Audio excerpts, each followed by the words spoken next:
So, applying the melodies over our chord progression, beginning with our F grip, we're going to throw our fourth finger down here in the 3rd fret on string number 1.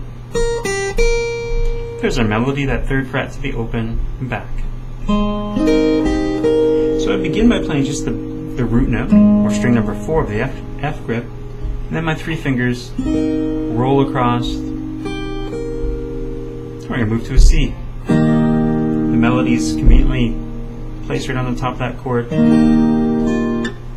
4th finger comes across and grabs that 3rd fret on string number 2.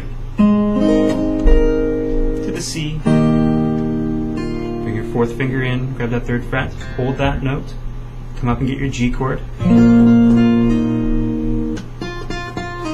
Here I do a pull from that 3rd fret to the 1st fret with my 1st finger.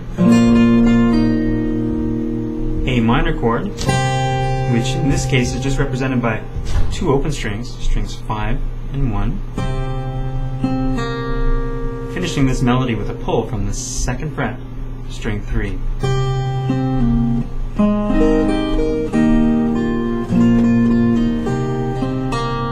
So we repeat the melody, but on the A minor there's a slight variation.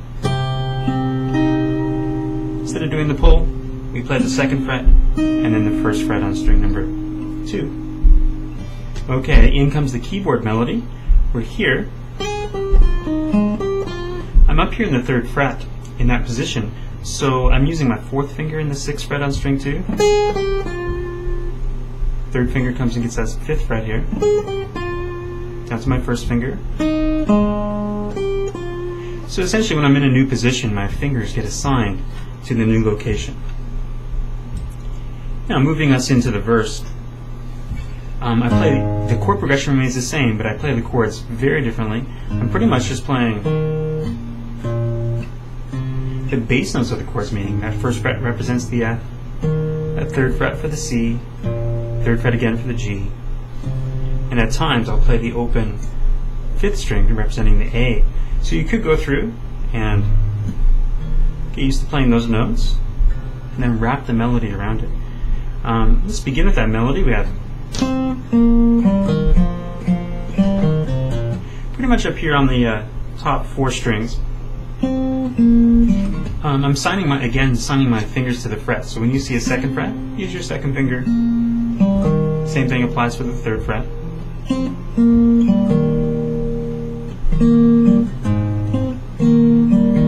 So that pretty much corresponds to the C chord there, and I'm just holding the grip into the G, and I'm walking down, starting again. Here's that C grip again, G, back to the C grip, just arpeggiating the chord. Starting again. Finally, he concludes this verse with open string 4 up to that 2nd fret. Pretty straightforward melody. Just take your time going through it. Moving us into the pre-chorus. We're here. I'm playing a bar chord of an F. If the bar chord is a little too challenging, then play the small fragment of the F. It'll still sound just fine. Now here, again, same chord progression, but our melody is a little different. Over our C chord, we're going to do this hammer on the 4th fret, using my 2nd and 4th fingers here. Again, this is over our C, into our G chord, A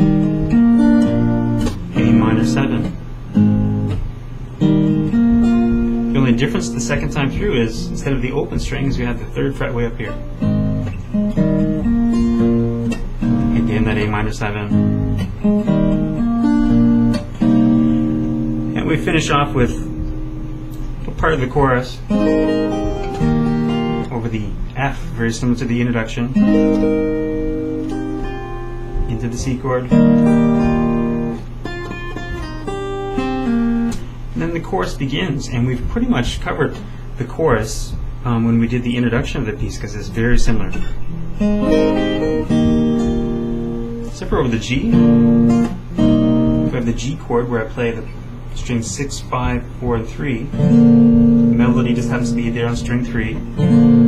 Got my fourth finger on that 3rd fret, coming into the A minor 7.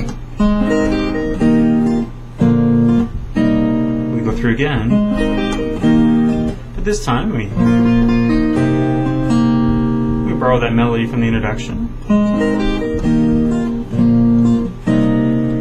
And to conclude the chorus, we have our, over the F chord, I do the pull with my first finger from the 1st fret into our C. So the only thing remaining is our bridge, based on, again, very similar fragments here, F, into our C. Release, get the open string, C chord. And over the G and the A minor, we've pretty much done this before. And that's the bridge of the song. Now what would remain would be to move on to level number 3, and we'll add a little bit of the kick snare technique to this chord progression.